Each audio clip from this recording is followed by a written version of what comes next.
What's going on, everybody? Welcome back to the channel. I hope you guys are having a great day as always. If you guys haven't already subscribed, make sure you guys go ahead and hit that subscribe button. In today's video, we're going over the pros and cons to building a WJ, what you're going to get with the platform when you're building it, and just some things you need to know before you build it or while you're building it. It's just good to know this stuff.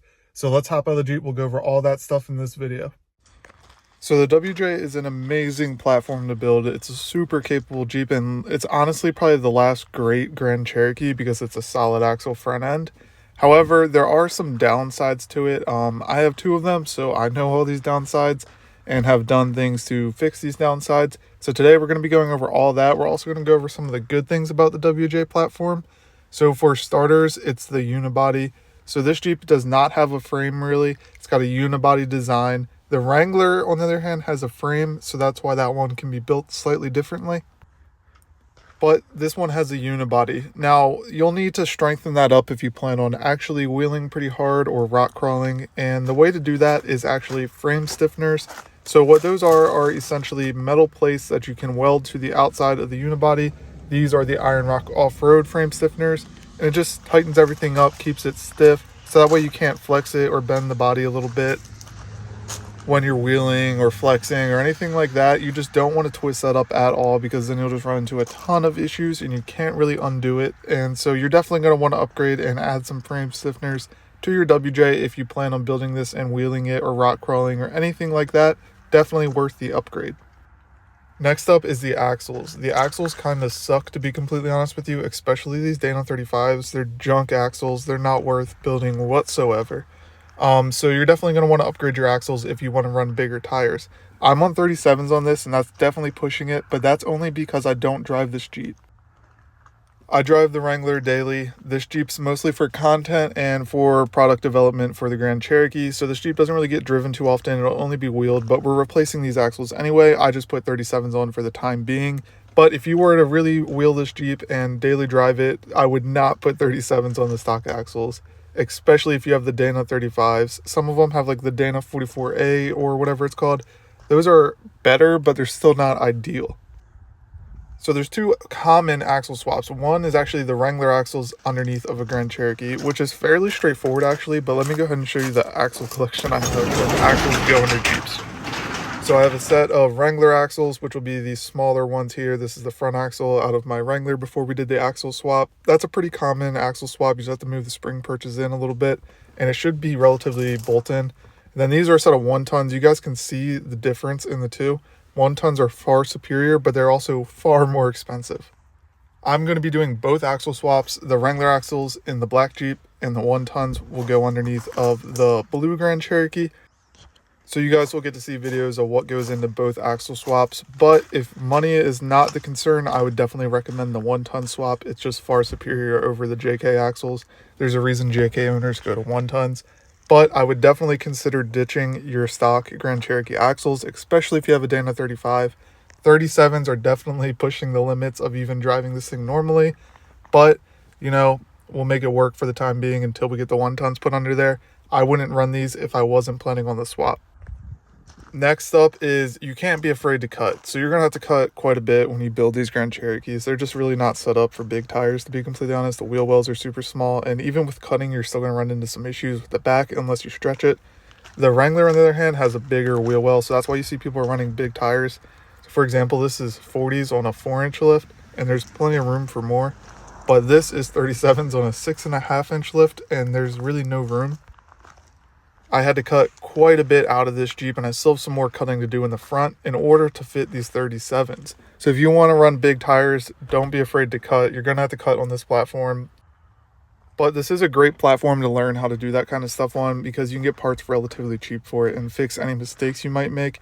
And that's what makes these Jeeps so cool, is they're so affordable, but you can make them so capable. So don't be afraid to cut. You're going to have to cut quite a bit out of these Jeeps in order to make them kind of crazy or a big build. And that's just how that goes, honestly. The next major thing on the list is drive shafts. So anybody who has a Grand Cherokee has probably had drive shaft issues. So the back is all right as long as you don't have CVs. The U-joints are all right, but they're not ideal for lift. And then the front with the CV joints, absolute garbage. They do make rebuild kits for these, but those are kind of like band-aids, and it'll just prolong your issue and it'll come back in a few months. So there's two common ways to fix this issue. So one, you can go ahead and do a junkyard drive shaft swap, which I'll show you in a minute. Or like we did on the Wrangler, you can go ahead and call up the guys over at Adams Drive Shafts, and they'll hook you up with some custom drive shafts that work really, really well. On a smaller build though, you can get away with doing this, and you can go to the junkyard and find these out of a WJ. You want to make sure you have two U-joints on the one end. This is a much better design for a lifted Jeep. You want to grab the yoke off the axle and off the transfer case to make this work. This design can withstand a lot more angles, so it'll last you a lot longer, and it's easier to rebuild with stronger joints and everything.